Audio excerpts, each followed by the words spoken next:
ನಮಸ್ಕಾರ ಸ್ನೇಹಿತರೆ, ನಮ್ಮ ಕೆಪಿಎಸ್ ಕನ್ನಡ ಪಾಠಶಾಲೆ ಚಾನೆಲ್ಗೆ ಸ್ವಾಗತ. ಮಾತೃಭಾಷೆ ಕನ್ನಡ ಅಲ್ಲದೇ ಇರುವ ಮಕ್ಕಳಿಗೆ ಸುಲಭವಾಗಿ ಕನ್ನಡ ಕಲಿಸುವ ನಮ್ಮ ಈ ಪ್ರಯತ್ನಕ್ಕೆ ನಿಮ್ಮ ಪ್ರೋತ್ಸಾಹ ಇರಲಿ.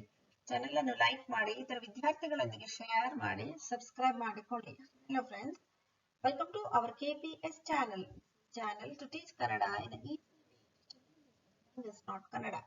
Please encourage us, like the channel, share with other students and subscribe our channel. ಇವತ್ತು ನಾನು ಆಯ್ಕೆ ಮಾಡ್ಕೊಂಡಿರೋದು 3ನೇ ತರಗತಿ ಮಕ್ಕಳಿಗೋಸ್ಕರ ಒಂದು ಪಾಠ 13 Hoysala. Today I have selected a lesson for 3rd standard students. Lesson number 30, Hoysala. ಶಾಲಾ ಮಕ್ಕಳು ಪ್ರವಾಸಕ್ಕೆ ಹೊರಟರು. ಬಸ್ಸು ಬೇಲೂರನ್ನು ಸಮೀಪಿಸುತ್ತಿತ್ತು. ವರುಣ: ಗುರುಗಳೇ, ಅಲ್ಲಿ ಕಾಣಿಸುತ್ತಿರುವ ಊರು ಯಾವುದು? ಶಿಕ್ಷಕ: ಅದು Belur.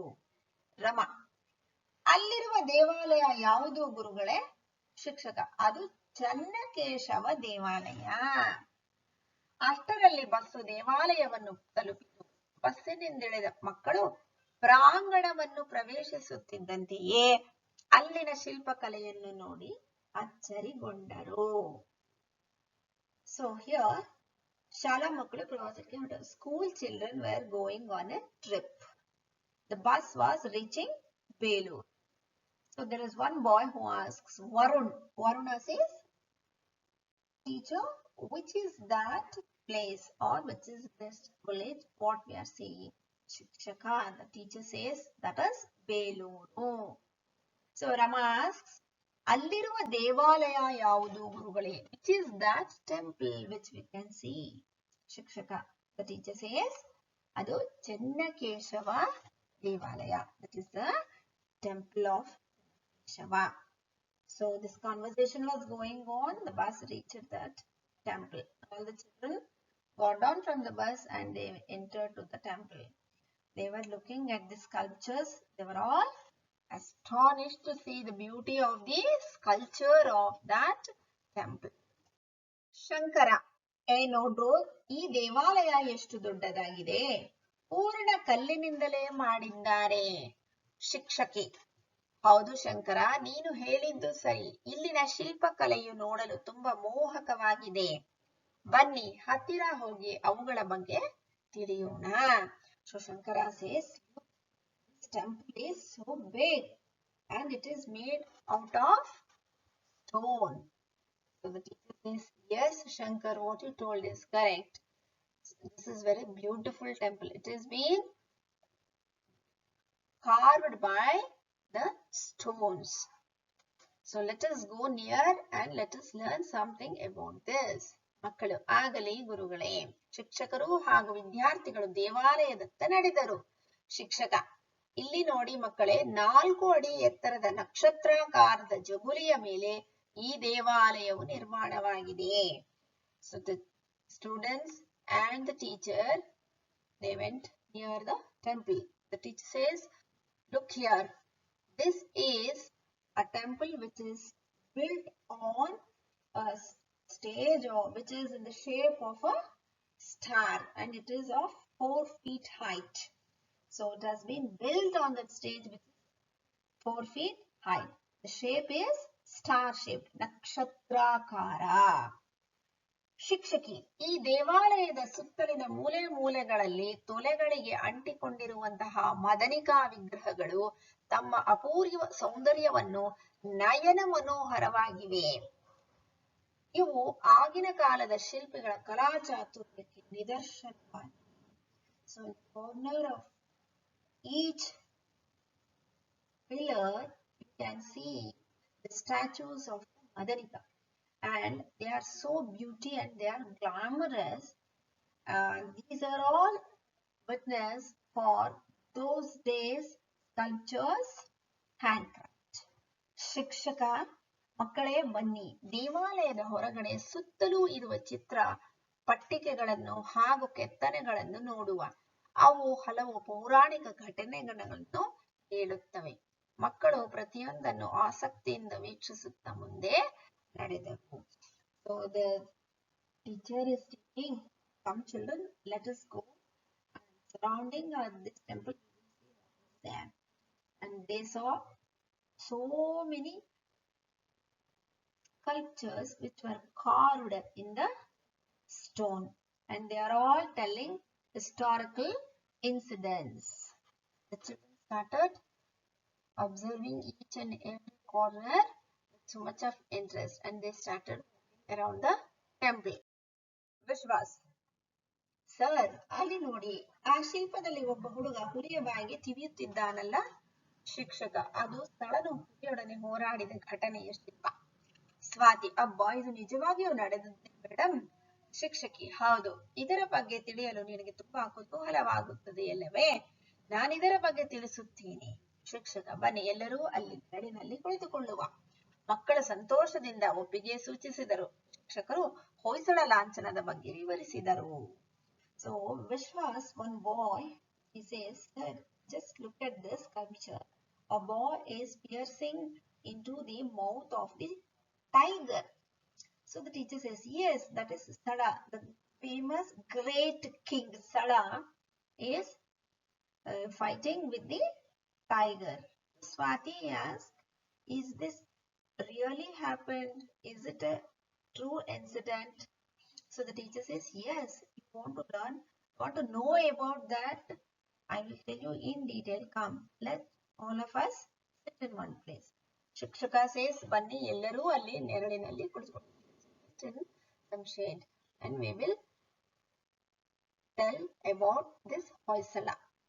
So the children were sitting there, and the teacher started explaining about that Hoysala dynasty. ಶಿಕ್ಷಕ, ಮೂಡಿಗೆರೆ ತಾಲೂಕಿನ ಅಂಗಡಿ ಎಂಬ ಹಳ್ಳಿಗೆ ಹೊಂದಿಕೊಂಡಂತೆ ಒಂದು ದೊಡ್ಡ ಅಡವಿ ಇತ್ತು. ಅಲ್ಲಿದ್ದ ವಾಸಂತಿ ದೇವಿಯ ಗುಡಿಯಲ್ಲಿ ಜೈನ ಗುರು ಒಬ್ಬರು ಮಕ್ಕಳಿಗೆ ಪಾಠ ಹೇಳಿಕೊಡುತ್ತಿದ್ದರು. ವೇಣು, ಅಬ್ಬಾ ಅಷ್ಟು ದೊಡ್ಡ ಕಾಡಿನಲ್ಲಿ ಮಕ್ಕಳಿಗೆ ಪಾಠ ಹೇಳಿಕೊಡುತ್ತಿದ್ದರೆ? ಶಿಕ್ಷಕ, ಹೌದು. ಒಂದು ದಿನ ಗುರುಗಳು ಪಾಠ ಮಾಡುತ್ತಿದ್ದಾಗ ಒಂದು ಹೆಬ್ಬುಲಿಯು ಆರ್ಭಟಿಸುತ್ತಾ ಅಲ್ಲಿಗೆ ಬಂತು. ಗುಡಿಯೊಳಗಿದ್ದ ಶಿಷ್ಯರು ಹೋಗಾರಿದರು, ಹೆದರಿ ಹೊರಗೂಡಿದರು. So this teacher starts telling this story. Mudigere Taluk. Taluk by name Mudigere. In that there is a village by name Angadi. So attached to that there is a cave. In that cave there is a temple, that is the temple of goddess Vasanti Devi. In that temple there is a Jaina Guru. Jaina Guru is the teacher who teaches for these students. He was preaching the children. So this boy Venu says, Abba, why they are teaching the kids in big forest? The teacher says, yes. So the teacher was teaching a lesson. At that time a tiger came roaring, and all children got afraid of that tiger, and they all started moving in chaos. Shalini, ಮತ್ತೆ ಗುರುಗಳು. ಶಿಕ್ಷಕಿ, ಶಿಷ್ಯರಲ್ಲಿ ಒಬ್ಬನಾದ ಸ್ಥಳನು ಗುರುಗಳ ರಕ್ಷಣೆಗೆ ನಿಂತನು. ಗುರುಗಳು ಅವನ ಕೈಗೆ ಒಂದು ಕಬ್ಬಿಣದ ಸಲಾಕೆಯನ್ನು ಕೊಟ್ಟು ಹೊಯ್ ಸಳ ಹೊಯ್ ಸಳ ಎಂದು ಕೂಗಿ ಕೇಳಿದರು. ಕಲಿಯು ಬಲಶಾಲಿಯೂ ಆದ ಸಳನು ಸ್ವಲ್ಪವೂ ಹೆದರದೆ ಸಲಾಕೆಯಿಂದ ಹುಲಿಯನ್ನು ಮಣಿಸಿದನು. ಆನಂತರ ಆ ಸಲಾಕೆಯನ್ನು ಹುಲಿಯ ಬಾಯಲ್ಲಿ ತೋರಿಸಿ ಅದನ್ನು ಕೊಂದು ಹಾಕಿದನು. So there was a chaos. All the students started moving this side and that side, and one boy was very brave. He stood there for protecting his teacher. So the teacher gave him a rod which was made of iron, and told Hoysala. So immediately Sala took that iron rod and he is beating that tiger. He is fighting with the tiger without any fear. And afterwards he pierced that iron rod into the mouth of the tiger. Darshan, Abba, suddenly ಎಷ್ಟು ಧೈರ್ಯಶಾಲಿ ಅಲ್ಲವೇ teacher? So hearing this story, Darshan felt that Sada was such a brave boy. ಶಿಕ್ಷಕ ಹೌದು, ಸಳನು ಹುಲಿಯನ್ನು ಮಣಿಸಿದ ಸುದ್ದಿ ಗ್ರಾಮದಲ್ಲೆಲ್ಲ ಹರಡಿತು. ಜನರು ಗುಂಪಾಗಿ ಬಂದು ಭಲೆ ಸಳ ಒಳ್ಳೆಯ ಕೆಲಸ ಮಾಡಿದೆ ಎಂದು ಹೊಗಳಿದರು. So a brave boy by name Sala has fought against the tiger. This became a very grand news in that entire village. So people started praising him. ಸ್ಫೂರ್ತಿ ಆಮೇಲೆ ಏನಾಯ್ತು ಗುರುಗಳೇ? ಶಿಕ್ಷಕಿ ಆಗ ಗುರುಗಳು, ಈ ವೀರನನ್ನು ನೀವು ನಿಮ್ಮ ದೊರೆಯನ್ನಾಗಿ ಮಾಡಿಕೊಳ್ಳಿ, ಇವನು ನಿಮ್ಮೆಲ್ಲರನ್ನು ಕಾಪಾಡುವನು. ಜನರು ಸಂತೋಷದಿಂದ ಇಂದಿನಿಂದ ಈತನೇ ನಮಗೆ ದೊರೆ ಎಂದು ಹೇಳಿ ಜಯಕಾರ ಮಾಡಿದರು. So teacher continues with that story.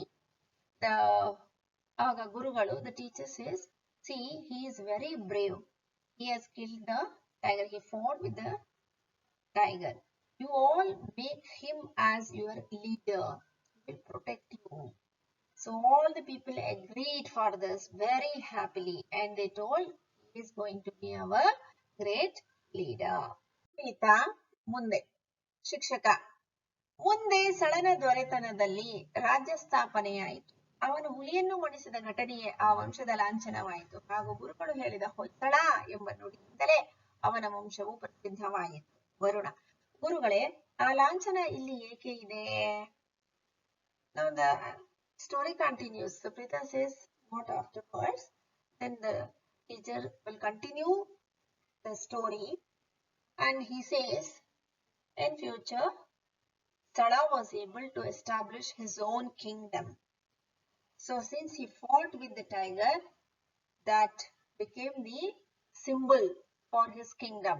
And Hoysala, that was the words given by his teacher. Hoysala means you have to beat the Hoy means beat the tiger. So Hoysala has become the famous name for the Hoysala kingdom. Varuna asked why that Lanchana. Lanchana means this. Why it is here? ಶಿಕ್ಷಕಿ ಏಕೆಂದರೆ ಈ ದೇವಾಲಯವು ಇವರ ವಂಶದವರೇ ಆದ ವಿಷ್ಣುವರ್ಧನನಿಂದ ನಿರ್ಮಾಣವಾಯಿತು. ಆದ್ದರಿಂದ ಈ ವಂಶದ ಲಾಂಛನವನ್ನು ಇಲ್ಲಿ ಕೆತ್ತಲಾಗಿದೆ. ಇವನಲ್ಲದೆ ಈ ವಂಶದ ಅನೇಕ ರಾಜರು ಕಲೆಯ ಸಾಹಿತ್ಯಕ್ಕಾಗಿ ಗಣನೀಯ ಸೇವೆ ಸಲ್ಲಿಸಿದರು. ಹಲವು ಸುಂದರ ದೇವಾಲಯಗಳ ನಿರ್ಮಾಣಕ್ಕೆ ಕಾರಣರಾದರು. ಇದರಿಂದ ನಿರ್ಮಾಣಗೊಂಡ ಬೇಲೂರು, ಹಳೇಬೀಡು ಹಾಗೂ ಸೋಮನಾಥಪುರ ದೇವಾಲಯಗಳು ಪ್ರಸಿದ್ಧವಾದವು. So during Hoysala period, a famous and a great king Vishnuvardhana, this temple was built during his period. So that Lanchana or the emblem has been kept in this temple. And ವಂಶದ ಅನೇಕ ರಾಜರು ಕಲೆ ಸಾಹಿತ್ಯಕ್ಕಾಗಿ ಗಣನೀಯ ಸೇವೆ ಸಲ್ಲಿಸಿದರು.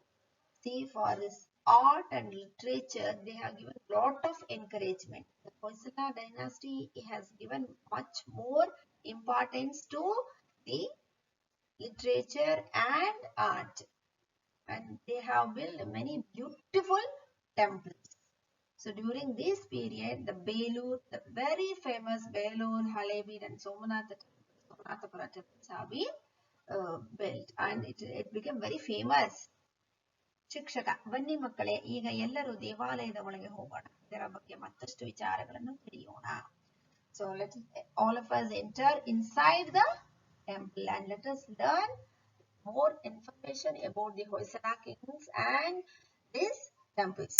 ಪದಗಳ ಅರ್ಥ: ಪ್ರಾಂಗಣ, ಅಂಗಣ, ನಿರ್ಮಾಣ, ಸೃಷ್ಟಿ, ರಚನೆ, ಅಪೂರ್ವ, ವಿಶೇಷ, ಹಿಂದಿಲ್ಲದ, ನಯನ, ಕಣ್ಣು, ಮನೋಹರ, ಆಕರ್ಷಣೀಯ, ಬಹು ಸುಂದರವಾದ, ಲಾಂಛನ, ಗುರುತು, ಮುದ್ರೆ, ಚಿಹ್ನೆ, ಆರ್ಭಟಿಸು, ಗಟ್ಟಿಯಾಗಿ ಕೂಗು, ಅಬ್ಬರಿಸು, ಹೌಹಾರು, ಬೆಚ್ಚಿಬೀಳು, ದೊರೆ, ರಾಜ, ಅರಸ, ಪ್ರಸಿದ್ಧ, ಕೀರ್ತಿ, ಖ್ಯಾತ, ತೊಲೆ, ಮರದ ದಿಮ್ಮಿ, ಹೊಯ್, ಹೊಡೆ, ಮಣಿಸು, ಸೋಲಿಸು. ಟಿಪ್ಪಣಿ ಬರೆಯಿರಿ. ಮೋಹಕ, ಮನಸ್ಸನ್ನು ಸೆರೆ ಹಿಡಿಯುವ. ಮದನಿಕಾ ವಿಗ್ರಹಗಳು, ಶಿಲಾಕಂಬಗಳಲ್ಲಿ ಜೋಡಿಸಿರುವ ಸ್ತ್ರೀ ಶಿಲ್ಪಗಳು. ಚಿತ್ರಪಟ್ಟಿಕೆ, ಪಟ್ಟಿಕೆಯ ರೂಪದಲ್ಲಿ ಜೋಡಿಸಿರುವ ಶಿಲ್ಪಗಳು. ಒಂದೊಂದು ಪದ ಅಥವಾ ವಾಕ್ಯದಲ್ಲಿ ಉತ್ತರಿಸಿರಿ. Answer the following questions in single sentence. ಬೇಲೂರಿನಲ್ಲಿರುವ ದೇವಾಲಯ ಯಾವುದು? ಬೇಲೂರಿನಲ್ಲಿರುವ ದೇವಾಲಯ ಚನ್ನಕೇಶವ ದೇವಾಲಯ. ಅಂಗಡಿ ಎಂಬ ಹಳ್ಳಿ ಎಲ್ಲಿದೆ? ಅಂಗಡಿ ಎಂಬ ಹಳ್ಳಿ ಮೂಡಿಗೆರೆ ತಾಲೂಕಿನಲ್ಲಿದೆ. ಹುಲಿಯ ಬಾಯಿಗೆ ಸಲಾಕೆಯಿಂದ ತಿವಿದ ಬಾಲಕ ಯಾರು? ಹುಲಿಯ ಬಾಯಿಗೆ ಸಲಾಕೆಯಿಂದ ತಿವಿದ ಬಾಲಕ ಸಳ. ಹೊಯ್ಸಳ ಲಾಂಛನವು ಯಾವ ಘಟನೆಯನ್ನು ತಿಳಿಸುತ್ತದೆ? ಹೊಯ್ಸಳ ಲಾಂಛನವು ಸಳನು ಹುಲಿಯನ್ನು ಕೊಂದ ಘಟನೆಯನ್ನು ತಿಳಿಸುತ್ತದೆ. ಸಳನಿಗೆ ಹೊಯ್ಸಳ ಎಂದು ಯಾರು ಹೇಳಿದರು? ಗುರುಗಳಾದ ಜೈನ ಗುರು ಒಬ್ಬರು ಸಳನಿಗೆ ಹೊಯ್ಸಳ ಎಂದು ಹೇಳಿದರು. ಚೆನ್ನಕೇಶವ ದೇವಾಲಯವನ್ನು ಯಾರು ಕಟ್ಟಿಸಿದರು? ಚೆನ್ನಕೇಶವ ದೇವಾಲಯವನ್ನು ವಿಷ್ಣುವರ್ಧನನು ಕಟ್ಟಿಸಿದನು. 2-3 ವಾಕ್ಯಗಳಲ್ಲಿ ಉತ್ತರಿಸಿ. Answer the following questions in detail. 3 to 4 sentences. You can write these questions. ಸಳನ ಮನೆತನಕ್ಕೆ ಹೊಯ್ಸಳ ಎಂಬ ಹೆಸರು ಹೇಗೆ ಬಂತು? ಮೂಡಿಗೆರೆ ತಾಲೂಕಿನ ಅಂಗಡಿ ಎಂಬ ಹಳ್ಳಿಯ ವಾಸಂತಿ ದೇವಿಯ ಗುಡಿಯಲ್ಲಿ ಜೈನ ಗುರುಗಳು ಪಾಠ ಮಾಡುತ್ತಿದ್ದಾಗ ಹೆಬ್ಬುಲಿಯು ಆರ್ಭಟಿಸುತ್ತಾ ಗುರುಗಳ ಕಡೆಗೆ ಬಂದಿತು.